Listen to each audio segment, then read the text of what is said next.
আসসালামু আলাইকুম।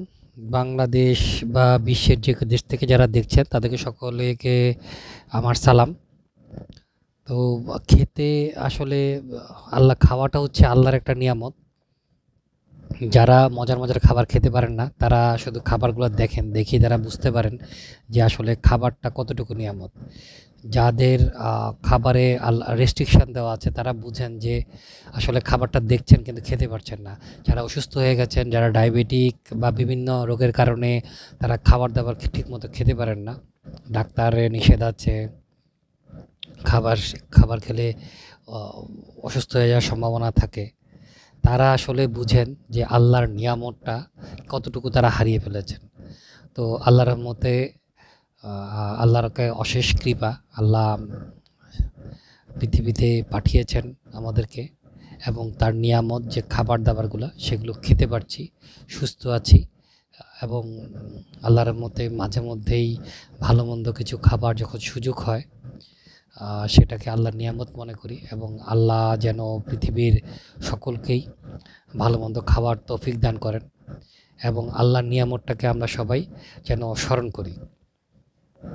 পৃথিবীতে এই একটা জিনিস যদি একবার হারিয়ে যায় সেটা ফিরে পাওয়াটা খুব কষ্টকর।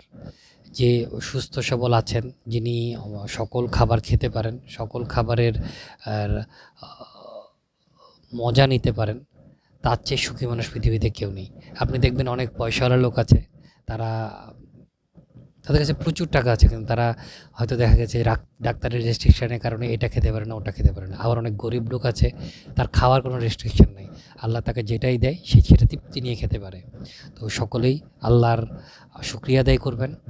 যারা মুসলমান তারা আল্লাহর শুকরিয়া আদায় করবেন, যারা হিন্দু তারা ভগবানের শুকরিয়া আদায় করবেন, যারা খ্রিস্টান তারা ঈশ্বরের শুকরিয়া আদায় করবেন, অর্থাৎ আপনার প্রতিপালকের শুকরিয়া আদায় করবেন যেন আপনাদেরকে সুস্থ সবলভাবে পৃথিবীতে যেমন আপনাকে পাঠিয়েছে আল্লাহ একটা নিষ্পাপ করে, পৃথিবী থেকে যেন আপনারা নিষ্পাপভাবে বিদায় নিতে পারেন।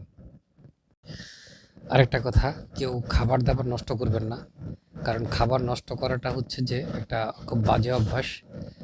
যতটুকু খেতে পারবেন ততটুকুই নেবেন, এর বাড়তি নেবেন না। যখন কোনোখানে যাবেন, যখন অর্ডার করবেন, যেটা যতটুকু আপনি খেতে পারবেন শুধুমাত্র অতটুকুই অর্ডার করবেন।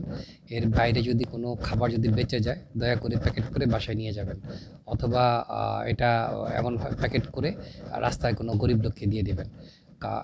এটা এই যে ধরনের খাবার নষ্ট করাটা, আপনি যে খাবারটা অর্ডার করলেন আপনার হয়তো টাকা আছে, আপনি হয়তো খাবারটা বারবার কিনতে পারেন। পৃথিবীতে অনেকেই আসলে খাবার কিনতে পারেন না। তাদের কথা বিবেচনায় নিয়ে খাবারটা আপনারা প্যাকেট করে রাস্তার ধারে কোনো গরিবকে দিয়ে যাবেন। আর সবচেয়ে বড় কথা হচ্ছে যে আপনার খাবার, ঝোটা খাবার হয়তোবা কেউ দেখলে খাবে না, কিন্তু যখন আপনি প্যাকেট করে দিয়ে যাবেন তখন কিন্তু খাবে। অতএব আপনারা এই কাজটা করবেন।